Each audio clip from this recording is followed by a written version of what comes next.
हाँ भाई, सबसे पहले न्यूक्लियस। न्यूक्लियस में क्या क्या चीज होती है? न्यूट्रॉन्स होते हैं, प्रोटॉन्स होते हैं। इन दोनों को मिला के क्या बोलते हैं? न्यूक्लियॉन्स। हाँ या ना? Yes sir. इनको बोलते हैं न्यूक्लियॉन्स। न्यूट्रॉन, न्यूट्रॉन का मास ज्यादा होता है, प्रोटॉन का ज्यादा होता है? सर न्यूट्रॉन का। न्यूट्रॉन का मास थोड़ा सा ज्यादा होता है। ठीक है, रिप्रेजेंट करने का तरीका है, इससे ज्यादा मतलब नहीं है। Atomic mass number. Mass number और एटॉमिक मास में डिफरेंस है, पता है क्या डिफरेंस है? There is difference between mass number and atomic mass. तुम्हें पता है डिफरेंस क्या होता है? सर एटॉमिक मास नंबर होता है नंबर ऑफ न्यूक्लियॉन्स। बिल्कुल। मास नंबर होता है जो मास है उसका एएमयू में लिखते हैं या फिर केजी में भी लिख सकते हैं। 1/12 ऑफ कार्बन 12 आइसोटोप का होता है, मल्टीप्लाई करके इंटीग्रल फैक्टर। ठीक है, तो मास नंबर तो एक प्योर नंबर ही होगा, हाँ या ना? Yes sir. और एटॉमिक मास होगा 1 AMU is the 1/12 mass of carbon 12 isotope, हाँ या ना? Yes sir. तो किसी का भी मास इससे कितना गुना है, हाँ या ना, कितने टाइम्स है, that is it's AMU। Mass of proton और मास ऑफ न्यूट्रॉन लगभग 1 AMU मानते हैं। आइसोटोप्स क्या होता है? आइसोटोप्स क्या होता है? सर न्यूट्रॉन अलग अलग, न्यूट्रॉन का नंबर डिफरेंट होता है। हाइड्रोजन, ड्यूटेरियम, बिल्कुल, ट्रिटियम। ड्यूटेरियम, ट्रिटियम, हाँ या ना, हाइड्रोजन। आइसोटोन्स क्या होते हैं? सर न्यूट्रॉन का नंबर सेम होता है। ठीक है, isobars. Sir mass number same होता है इसमें। बट ना एटॉमिक नंबर डिफरेंट है। साइज ऑफ न्यूक्लियस इस फॉर्मूले से गिवन है।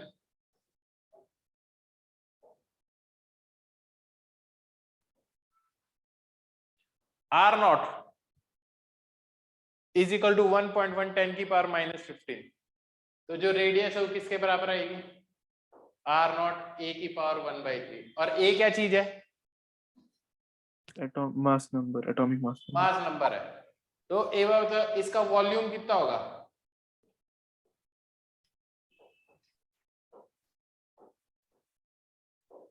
ऐसे ही आएगा।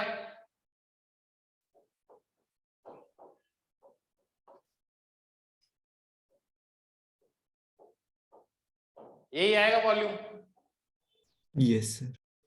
और मास कितना आएगा इसका?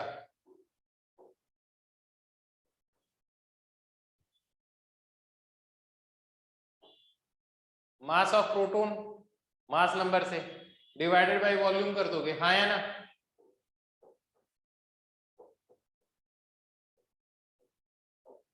ए से ए गायब हो गया, तो ये जो डेंसिटी है ये मास नंबर से क्या आ गई है? इंडिपेंडेंट आ गई है मास नंबर से। Yes sir. तो अगर मास नंबर से डेंसिटी इंडिपेंडेंट आ रही है, पर यार हमने तो पढ़ा है कि सबसे ज्यादा डेंसिटी किसकी होती है, कौन से एलिमेंट की होती है?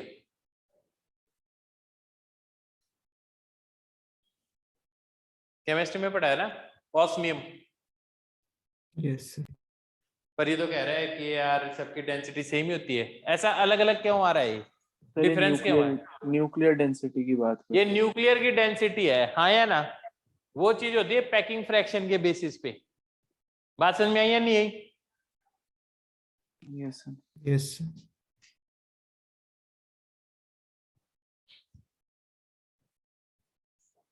ये चीजें रखिए। तो डेंसिटी किसके बराबर है? 3 × 10⁻17 kg पर मीटर क्यूब। न्यूक्लियर डेंसिटी बहुत ही ज्यादा, देखने से ही आइडिया लग रहा होगा कि अगर 1 मीटर, 1 मीटर और 1 मीटर इसको न्यूक्लियर डेंसिटी के मटेरियल से भर दो तो उसका मास कितना आएगा? देखो कितना केजी आएगा। कुछ आइडिया ही नहीं लग पा रहा, इतना ज्यादा केजी है, हाँ या ना? Yes sir.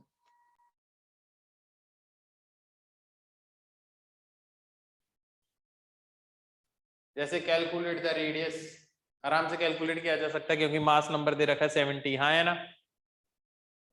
Yes sir.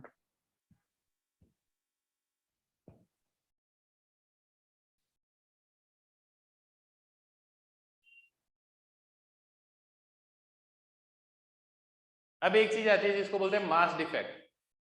ये मास डिफेक्ट क्या होता है? क्या होता है मास डिफेक्ट?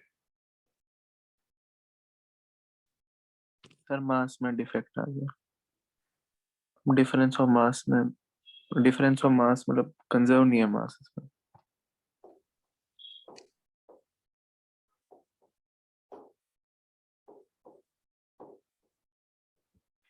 Mass defect. अब मैं नहीं दिखाई दे रहा, तुम्हें कम दिखाई दे रहा हूं।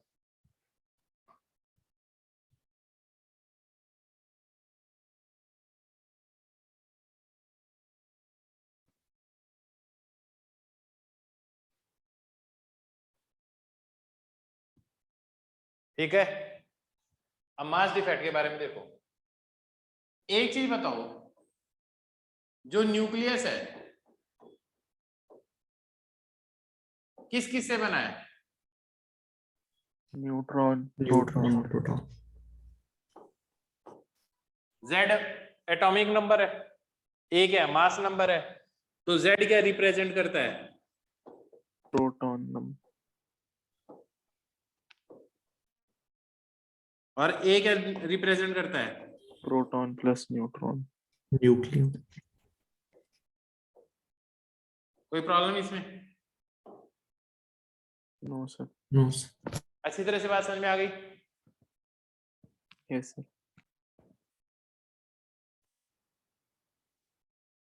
और जब अच्छे से बात समझ में आई गई तुम्हें, तो मेरे को ये बात बताओ, जो न्यूक्लियस का मास है वो कितना होना चाहिए? Z into mass of proton,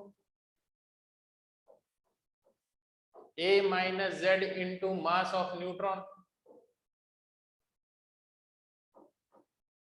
ये मास होना चाहिए। यस। Yes sir. आया ना? This should be expected mass. Actual mass मान लो ये है। अब क्या पता चला? ऐसे लग रहा है मैला लिखा है।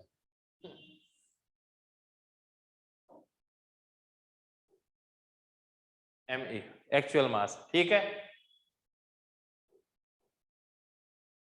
अब ये जो एक्चुअल मास है मेजर किया तो वो यार इससे कुछ कम आया। एक्सपेक्टेड ये था, आया ये वैल्यू थोड़ी कम आई।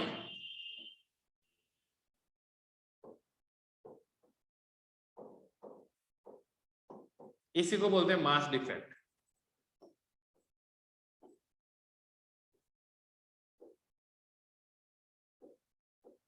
क्या बात समझ में आ गई? Yes sir. सर हर बारी एक्चुअल मास छोटा होगा। है? सर हर बारी एक्चुअल मास छोटा होगा। हाँ, कम आता है। एक्चुअली आना तो ऐसे ही था ना, कॉन्स्टिट्यूएंट्स का मास ऐड कर दो तो न्यूक्लियस का मास आ जाना चाहिए, पर ऐसा आया नहीं। बात समझ में आई है नहीं आई? इसी को मास डिफेक्ट बोलते हैं। अब एक्चुअली होता क्या है, ये मान लो आपके पास न्यूक्लियॉन्स है, ये न्यूक्लियॉन्स है,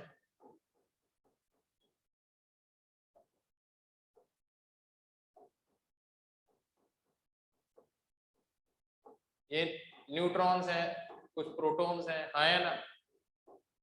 ऐसे पास पास में। अब होगा क्या, इसका जो मास है ना वो एक्चुअल मास आ गया। अब इन सारे न्यूक्लियॉन्स को एक एक को पकड़ के एक एक एकदम से दूर लेकर जाना, हमें क्या करना है? बहुत दूर लेकर जाना है एक दूसरे से। तो जब हम एक दूसरे से बहुत दूर लेकर जाएंगे तो एक बार बताओ, न्यूक्लियस को तोड़ना आसान है या मुश्किल है? सर मुश्किल है। बहुत मुश्किल है। तो इसका मतलब इन चीजों को सेपरेट करने के लिए बहुत ज्यादा एफर्ट चाहिएगा। Yes sir. तो इसके सारे कॉन्स्टिट्यूएंट्स न्यूट्रॉन्स न्यूक्लियॉन्स को इन्फिनाइटली सेपरेट करने में जो एनर्जी मेरे को लगानी पड़ेगी वही इसकी क्या कहलाएगी, बाइंडिंग एनर्जी। मतलब किसी ना किसी एनर्जी से बाइंडेड है। Yes sir. तो इसमें होता क्या है, जो कुछ मास है ना वो किस में कन्वर्ट हो जाता है, क्या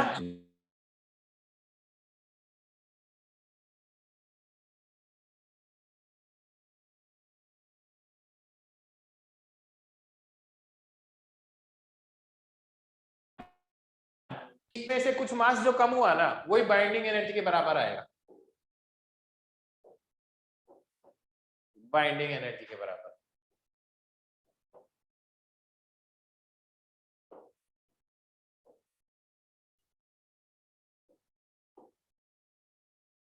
इतनी एनर्जी मैं इसको दूंगा ना तो इसके सारे कॉन्स्टिट्यूएंट्स एटम्स को मैं इनफिनाइटली सेपरेट करूंगा।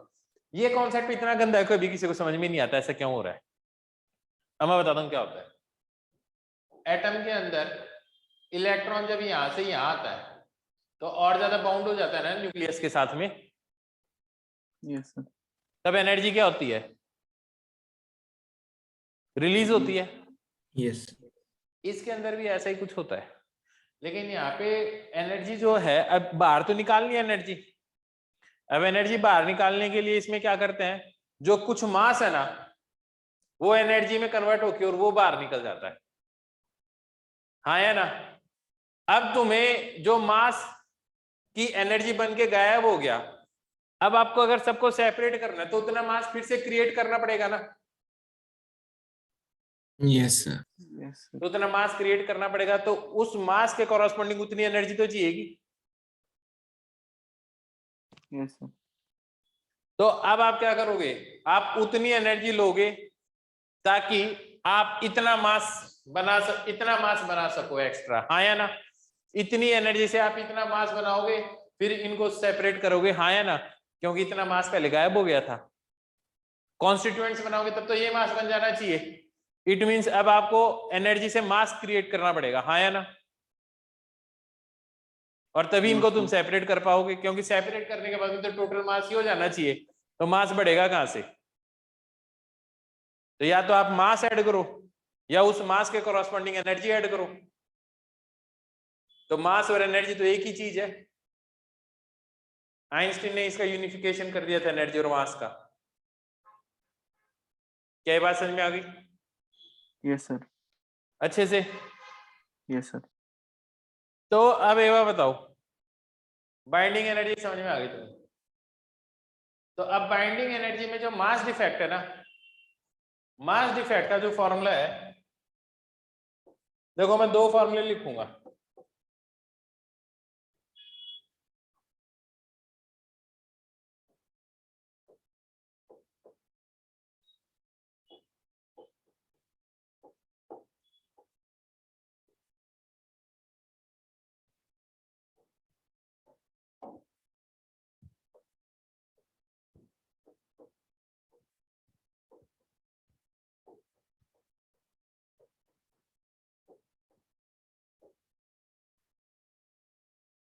यहाँ पे मास ऑफ हाइड्रोजन एटम लिया है मैंने, यहाँ पे मास ऑफ प्रोटॉन है। कौन सा ज्यादा सही है आंसर?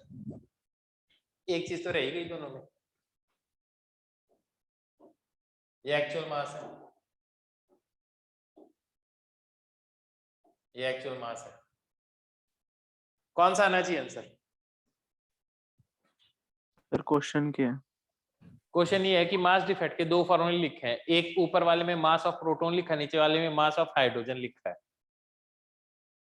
कौन सा ज्यादा बेटर आंसर? Sir, पहला वाला. अब सुनो ध्यान से। सर हाइड्रोजन वाला बेटर लग रहा है। क्यों? उसमें खाली प्रोटॉन है ना, न्यूट्रॉन तो है नहीं। बिल्कुल। आप ये मास कैसे मेजर करते हो? तुम्हें मैंने पढ़ाया होगा स्पेक्ट्रोमीटर, मास स्पेक्ट्रोमीटर, हाँ या ना। Yes sir. जिसके अंदर ये जो वेलोसिटी सेलेक्टर के थ्रू इलेक्ट्रॉन्स को फेंकते, चार्ज पार्टिकल को फेंकते थे, एक चक्कर काटते थे, उसकी रेडियस निकालते थे, उससे हमें मास निकलता था, हाँ या ना। Yes sir. Yes. तो यार अगर आपको किसी का मास निकालना है तो आप कभी ऐसा तो हो ही नहीं सकता कि सारे के सारे किसी एटम के इलेक्ट्रॉन्स निकाल के फिर फेंको, वो इतना अनस्टेबल हो जाएगा कि वो फटाफट सराउंडिंग से इलेक्ट्रॉन्स को खींच लेगा, हाँ या ना? Yes sir. तो जब आप मास स्पेक्ट्रोमीटर से मास कैलकुलेट करते हो तो उसके अंदर उनका इलेक्ट्रॉन का भी मास आ जाता है। हाँ यस सर। Yes. तो वो जो इलेक्ट्रॉन का मास आ जाता है, अगर तुम यहाँ पे हाइड्रोजन रखोगे तो जितना लगभग इसमें इलेक्ट्रॉन का मास आएगा उतने ही लगभग हाइड्रोजन एटम के अंदर इलेक्ट्रॉन का भी मास आ जाएगा। यस अब सर। इलेक्ट्रॉन का मास गायब हो गया ना, उससे डेल्टा एम की वैल्यू आ जाएगी, क्योंकि इसमें सी स्क्वायर मल्टीप्लाई होगा, दैट इज थोड़ा सा मास भी बहुत ज्यादा एनर्जी क्रिएट कर रहा है, हाँ या ना? Yes sir. अब जब थोड़ा सा मास भी बहुत ज्यादा एनर्जी क्रिएट कर रहा है तो हम इलेक्ट्रॉन के मास को भी निगलेक्ट नहीं करेंगे जनरली। Yes sir. बात समझ में आ गई? Yes sir.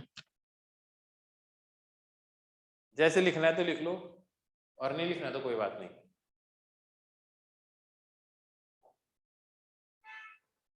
लिखना है सर लिख लिया।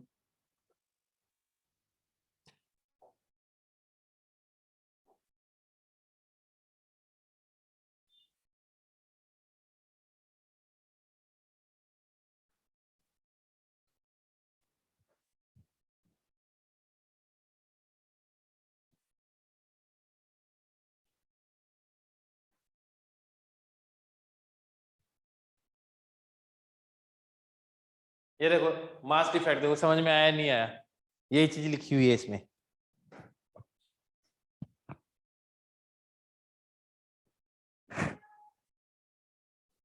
Yes sir. रीडिंग लगा लो चाहिए।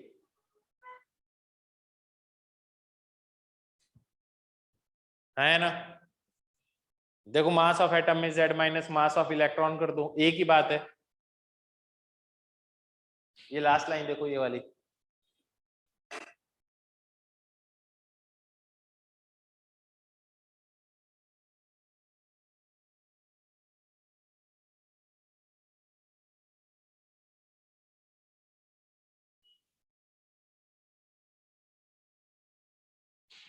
हाँ भाई समझ में आ गया? Yes sir.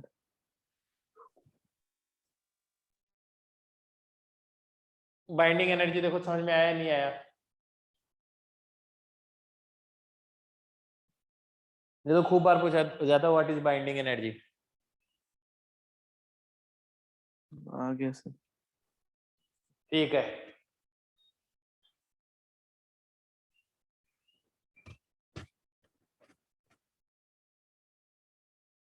Binding energy 1 AMU से कितना मिलेगा ये पता चल जाएगा ना, 931.5 मेगा इलेक्ट्रॉन वोल्ट। मेगा का मतलब क्या होता है? 10 to the power 6। ठीक है, एवा बताओ बाइंडिंग एनर्जी किसकी ज्यादा होगी? ये बताओ हाइड्रोजन न्यूक्लियस की बाइंडिंग एनर्जी क्या होगी? 931.5। 0। अच्छा हाँ 0 होगी। हाँ है ना? Yes sir. हाँ क्यों? प्रोटॉन ही है, खाली न्यूट्रॉन तो लाइन एक प्रोटोन ही है, हाँ है ना? है। अब 2 प्रोटोन होंगे तो बाइंडिंग एनर्जी बढ़ेगी या घटेगी? सर बढ़ेगी। बढ़ेगी। और 3 होंगे तो और बढ़ेगी, 4 होंगे तो और बढ़ेगी, 5 होंगे तो और बढ़ेगी। क्या ये बात समझ में आई है नहीं? Yes sir. ठीक है, तो होता क्या है, जो मॉलिक्यूल जितने आपस में पास पास में आएंगे, है ना, बाइंडिंग एनर्जी उतनी ज्यादा हो जाती है। अब है क्या बात,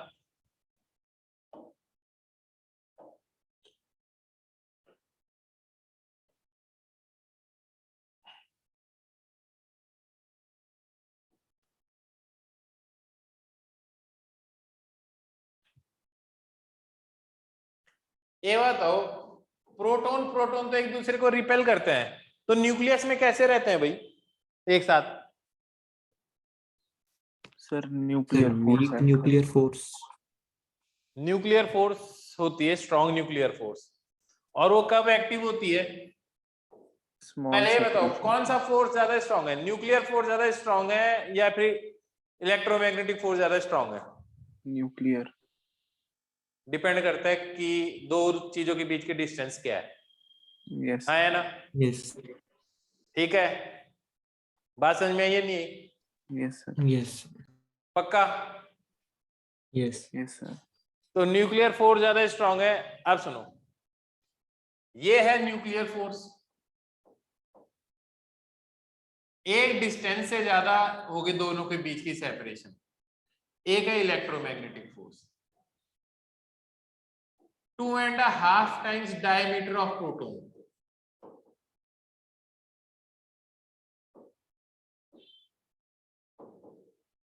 इस डिस्टेंस पे न्यूक्लियर फोर्स लगभग इसके बराबर ही होगी।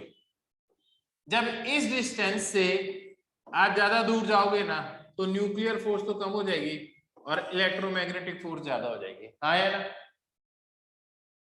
जब इस डिस्टेंस के बीच में आ जाओगे तो इलेक्ट्रोमैग्नेटिक फोर्स कम हो जाएगी और न्यूक्लियर फोर्स ज्यादा स्ट्रांग हो जाएगी। हाँ है ना? इसलिए जब भी दो प्रोटॉन को न्यूक्लियर इस 2.5 टाइम्स डायमीटर ऑफ प्रोटॉन से दूर रख दोगे तो इलेक्ट्रोमैग्नेटिक फोर्स डोमिनेट करेगी और ये रिपेल करेंगे नेट। हाँ या ना? लेकिन अगर इन दोनों के बीच की डिस्टेंस क्या हो जाएगी, 2.5 टाइम्स डायमीटर ऑफ प्रोटॉन से कम हो जाएगी, तो ये क्या कर जाएंगे? कौन सा फोर्स डोमिनेट करेगा? न्यूक्लियर। तो बस अब वो पास में रहेंगे। खास बात ये है कि न्यूक्लियर फोर्स जो होता है ना, न्यूट्रॉन तो अट्रैक्ट ही करेंगे, रिपेल करेंगे ही नहीं। Yes sir. न्यूट्रॉन और प्रोटॉन अट्रैक्ट ही करें। करेंगे क्योंकि एक तो न्यूट्रल है, और प्रोटॉन भी अट्रैक्ट करेंगे जब तक इस डिस्टेंस के बीच अंदर होंगे दोनों। रिपेल कब करेंगे? जब इससे ज्यादा डिस्टेंस होगी। क्या ये बात समझ में आई या नहीं? आगे सर। आगे बात समझ में, ये बात समझ में आ गई तो एक और बात समझ लो फिर। इससे एक चीज पता चलती है, आपने देखा होगा हीलियम के अंदर कितने न्यूट्रॉन होते हैं, प्रोटॉन कितने हैं? 2। न्यूट्रॉन कितने हैं? 2।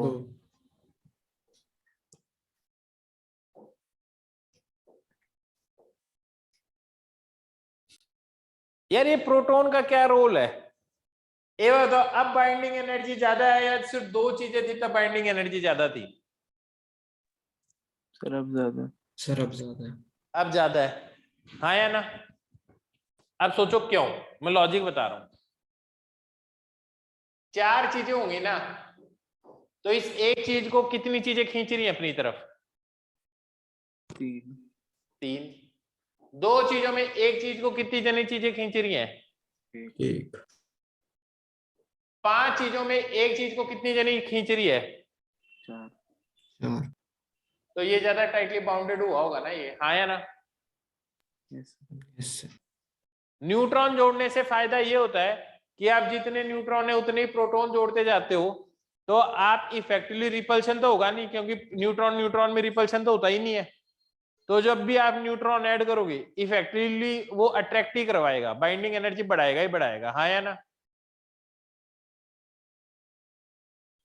Yes sir.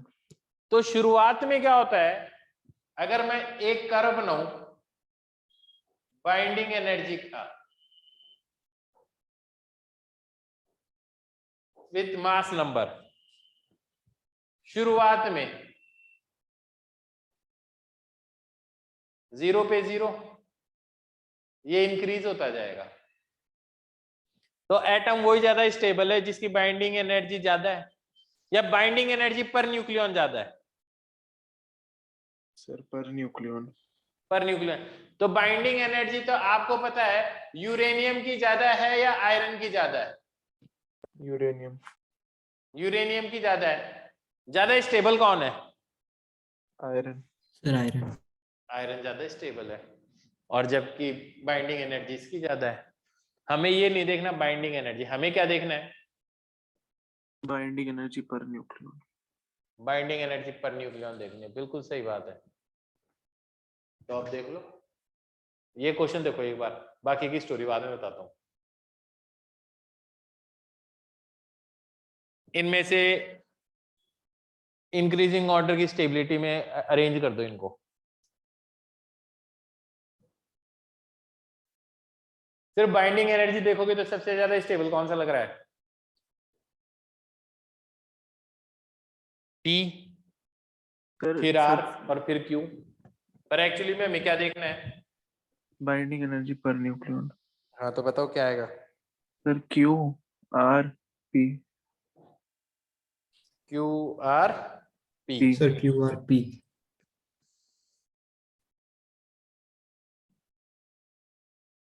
समझ में आ गया? Yes.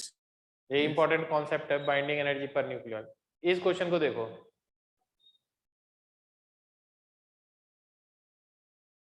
ये तो पता ही होगा तुम्हें, एवरेज एटॉमिक मास ऐसे ही निकालते हैं, हाँ या ना? जितने एबंडेंस में मिलता है उसका एवरेज ही लेते हैं सारा। Yes sir.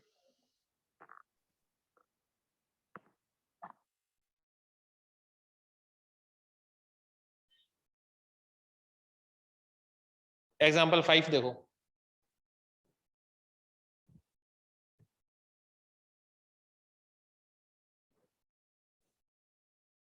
Sir difference of energy निकालेंगे। हाँ तो क्या आएगी binding energy? Find the energy released in the reaction. Sir B1 plus B2 minus B3 plus B4। अब ये बात बताओ, इस रिएक्शन में अगर एनर्जी रिलीज हो रही है तो A प्लस बी की बाइंडिंग एनर्जी ज्यादा है या C प्लस डी की बाइंडिंग एनर्जी ज्यादा है? A प्लस B की। फिर से सुनो ध्यान से,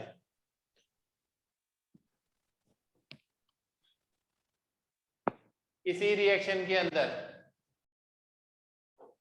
A plus B equal to C plus energy आ रही है, तो इन दोनों की बाइंडिंग एनर्जी का सम ज्यादा है या C की बाइंडिंग एनर्जी ज्यादा है?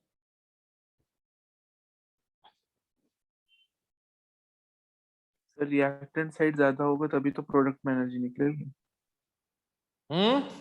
सर A प्लस B की ज्यादा आनी चाहिए ना। A plus B।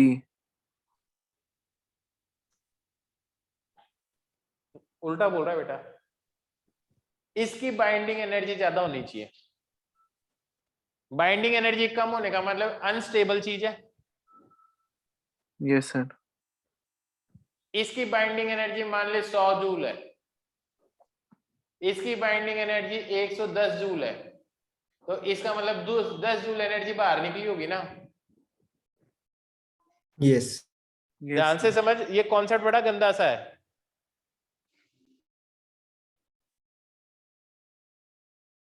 भाई A प्लस बी मतलब, ए बार बताओ, अगर इसकी बाइंडिंग एनर्जी 100 से 110 जूल होती है तो इसका मतलब इसमें से 10 जूल एनर्जी और बाहर निकल गई होगी ना। इसका मतलब अब इसको मेरे को 110 जूल दूंगा तब जाके इनको कॉन्स्टिट्यूएंट्स पार्टिकल में तोड़ पाऊंगा, हाँ या ना? Yes sir. पहले 100 जूल देता तो तोड़ सकता था, अब कितनी देनी पड़ेगी? 110, तो इसकी बाइंडिंग एनर्जी पड़ेगी, तभी तो 10 जूल बाहर निकली होगी। Yes sir. अब समझ में आ गई बात? Yes sir. अब बताओ कितनी एनर्जी रिलीज हुई है इस रिएक्शन में? B3 plus B4 minus B1 plus B2। बस ये देखो, हाँ या ना? Yes sir. लॉजिक समझ में आ गया अच्छे से? कोई डाउट? यस। No sir. ये क्वेश्चन देखो, इसको सॉल्व कर सकते हो?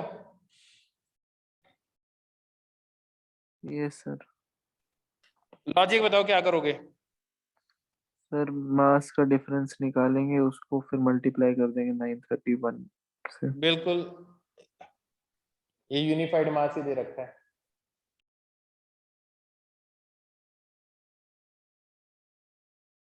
इसका आंसर निकाल सकते हो?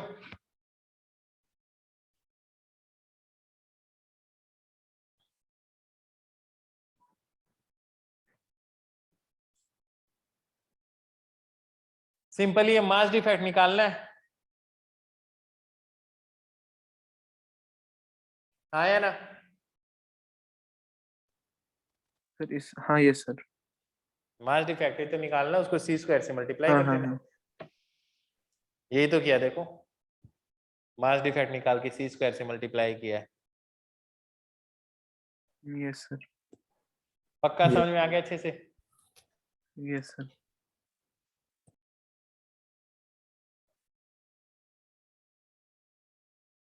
अब variation of binding energy per nucleon, इसको देखना मैं।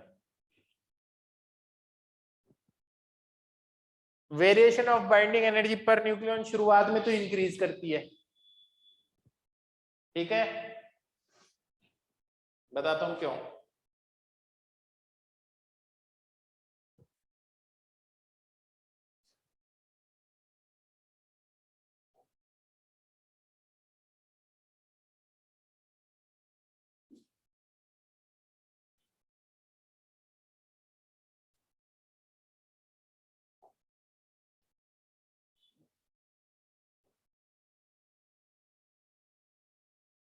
वेरिएशन ऑफ बाइंडिंग एनर्जी पहले तो इंक्रीज करती है। आयरन की सबसे ज्यादा बाइंडिंग एनर्जी होती है पर न्यूक्लियन 8.8 MeV। ये binding energy per nucleon versus mass number है। क्या ये बात समझ में आई है? नहीं है? यस सर अब ये समझता है कि बाइंडिंग एनर्जी घटती क्यों है, ठीक है? भाई बढ़ती जानी चाहिए थी बाइंडिंग एनर्जी पर न्यूक्लियन, घटने क्यों लग गई? इस कॉन्सेप्ट को समझते हैं?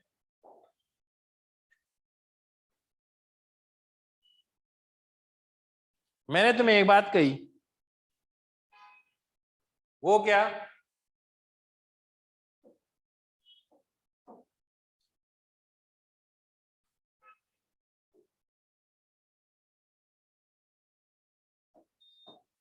To and half times diameter of proton, हाँ या ना? इस डिस्टेंस के बीच में रहोगे तो कौन से फोर्स स्ट्रांग होंगे? न्यूक्लियर तो जब तक आपके एटम की साइज ये होती है, उस टाइम पे तो जितने प्रोटॉन होते हैं ना, लगभग उतने ही क्या होते हैं? न्यूट्रॉन होते हैं। शुरुआत में आपने देखा होगा मास नंबर में, हाँ या ना? Yes. शुरुआत में ऐसे ही होता है ना, जैसे कैल्शियम का भी 20 और 40 कुछ लगभग ऐसे ही चलता है। तो Yes. जैसे जैसे इसके अंदर ऐसे ये न्यूक्लियॉन्स ऐड होते जा रहे हैं, तो इसकी साइज इंक्रीज करती जा रही होगी। पहले इसकी साइज छोटी रही होगी, फिर न्यूक्लियस की साइज और बढ़ी क्योंकि और कांस्टेंट पार्टिकल्स ऐड हुए, फिर और बड़ी होगी, फिर और बड़ी होगी, हाँ या ना? ये बात नहीं आई Yes, sir. समझे? आगे सर सर ये डायमीटर 2.5 है या 2.1/5 है? 2.5 है। अब ठीक है, 2.5 टाइम्स, ठीक है? ओके। अब जब ये बात तुम्हें समझ में आई गई, इससे ज्यादा अगर तुम बाहर जाओगे तो प्रोटॉन प्रोटॉन क्या करने लगेंगे? रिपेल इसके बाहर जाओगे तो प्रोटॉन प्रोटॉन क्या करने लगेंगे? और साइज बढ़ेगी तो रिपेल करेंगे रिपेल करने लगेंगे। तो अब रिपेल करने पड़ेंगे, तो मैं एक प्रोटॉन जोड़ता हूं ना, तो मैं न्यूट्रॉन ज्यादा जोड़ने लगूंगा। क्यों? क्योंकि फिर इसको खींचने वाले ज्यादा हो जाएंगे ना, पार्टिकल्स बढ़ा रहा हूं।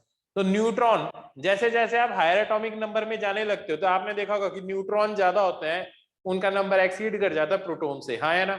यस सर क्या ये बात सच है एकदम? यस सर बिल्कुल सच बात है, ऐसा ही होता है। और जब ऐसा होता है तो ऐसा होता है, तो तुम देखोगे कि जैसे जैसे साइज बढ़ती जाती है, तो अब प्रोटॉन प्रोटॉन क्या करने लग जाते हैं? रिपेल करने लग जाते हैं। यस सर तो अब ये बात बताओ, अब तुम्हें नहीं लगता कि बाइंडिंग एनर्जी पर न्यूक्लियन अब घटने लग जानी चाहिए? क्योंकि अब रिपल्शन डोमिनेट होने लग गया है, यस सर हाँ या ना? इसीलिए तुमने देखा होगा कि बाइंडिंग एनर्जी पर न्यूक्लियन का जो कर्व है ना, वो पहले तो ऐसे था, यूं करते करते यूं करते करते यूं करने के बाद में फिर डिप आ जाता उसके अंदर, हाँ या ना? यस सर तो अब स्टेबल चीज कौन सी है ज्यादा, जिसकी बाइंडिंग एनर्जी पर न्यूक्लियन ज्यादा है या बाइंडिंग एनर्जी पर न्यूक्लियन कम है, ज्यादा स्टेबल? सर बीच वाली। तो binding energy per nucleon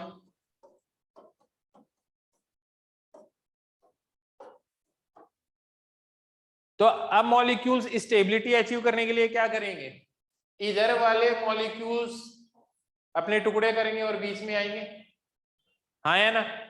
yes sir.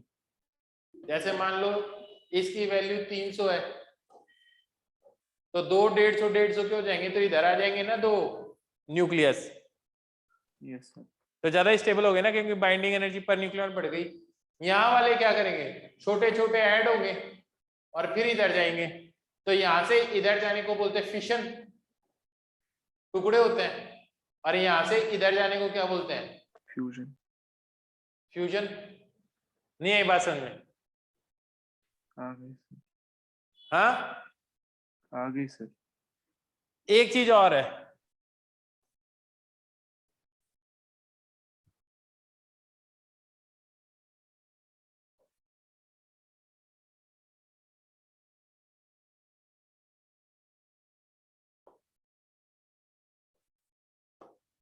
Number of neutrons to proton ratio.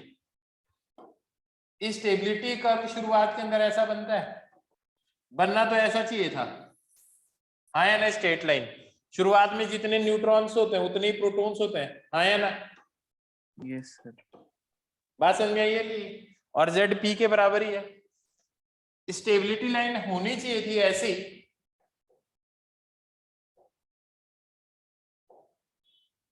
क्या हो गया?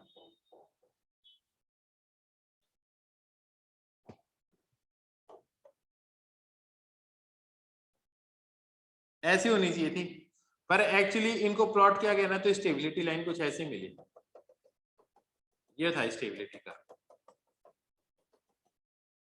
इसका मतलब गिवन जेड के लिए neutron to proton ratio increase होने लग जाता है स्टेबल मॉलिक्यूल्स करने के लिए, हाँ या ना? लॉजिक समझ में आ गया क्यों? Yes sir. क्योंकि साइज ज्यादा बड़ी हो जाएगी तो न्यूट्रॉन का नंबर बढ़ाना ही पड़ेगा, प्रोटॉन से एक्सीड करवाना ही पड़ेगा, हाँ या ना? Yes sir. लेकिन लाइटर मॉलिक्यूल्स के अंदर क्या होता है, जितने न्यूट्रॉन है उतने ही प्रोटॉन है, तो ज्यादा स्टेबिलिटी होगी। क्या लॉजिक समझ में आ गया? Yes sir. तो जिनका, अब बाद की बात करेंगे, मतलब यहाँ पे अगर कोई हैवी न्यूक्लियाई जो इधर लाई कर रहा होगा, इधर लाई कर रहा होगा, उसका न्यूट्रॉन टू प्रोटॉन रेशियो क्या करने की कोशिश करेंगे, बढ़ाएंगे हम, तभी वो स्टेबल होगा। इधर है तो हम क्या करेंगे, घटाएंगे। इस बात पे डिपेंड करता है कि अल्फा डीके होगा, बीटा डीके होगा या गामा डीके होगा, वो बाद की बात है, जस्ट एक आइडिया दिया है। क्या बात समझ में आ गई?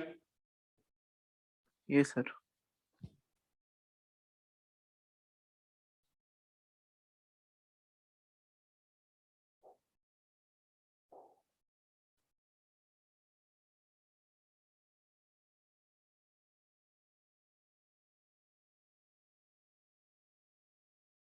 एक बार इसकी रीडिंग लगा लो यार,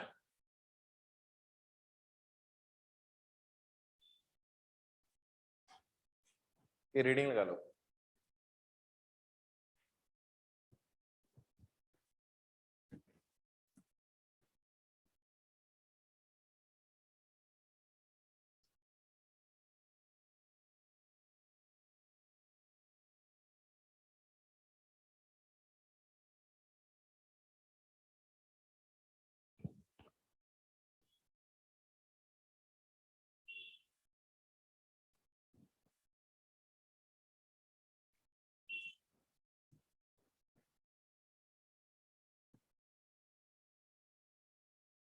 सर हो गया।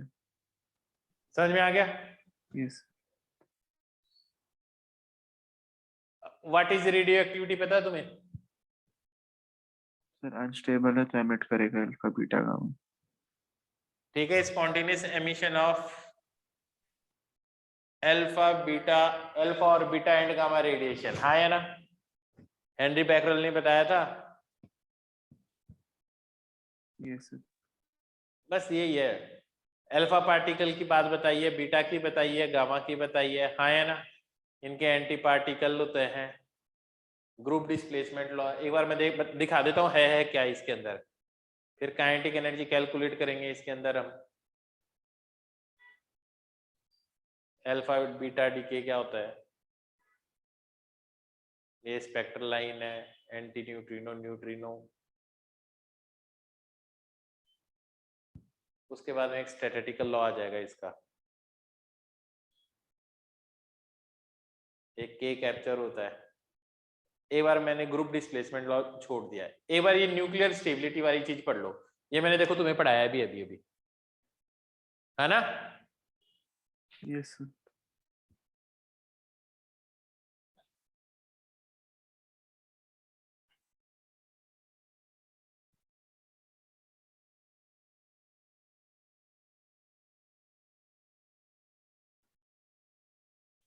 अब बीटा डीके होता है उसको छोड़ दो, बस एक बार रीडिंग लगा लो इसकी।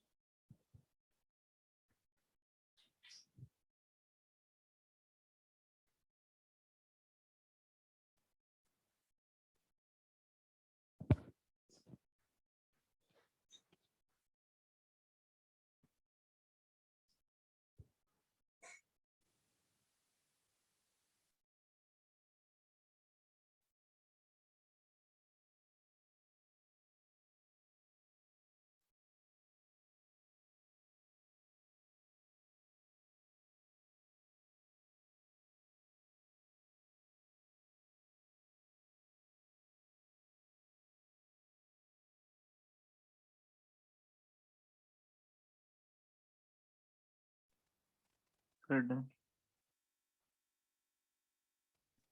Sir done.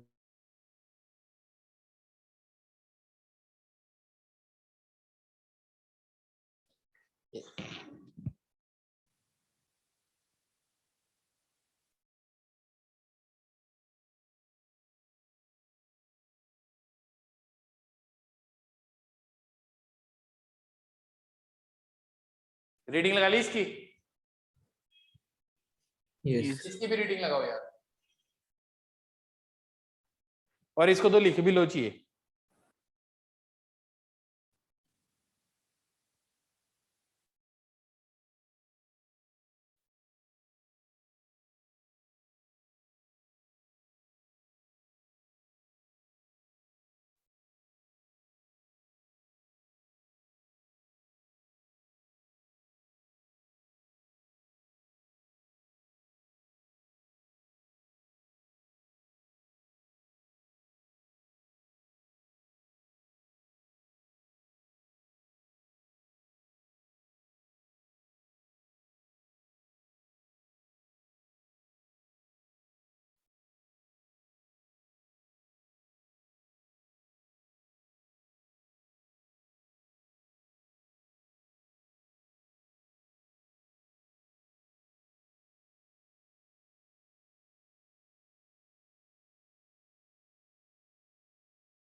Sir done.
समझ में आ गया अच्छे से? यस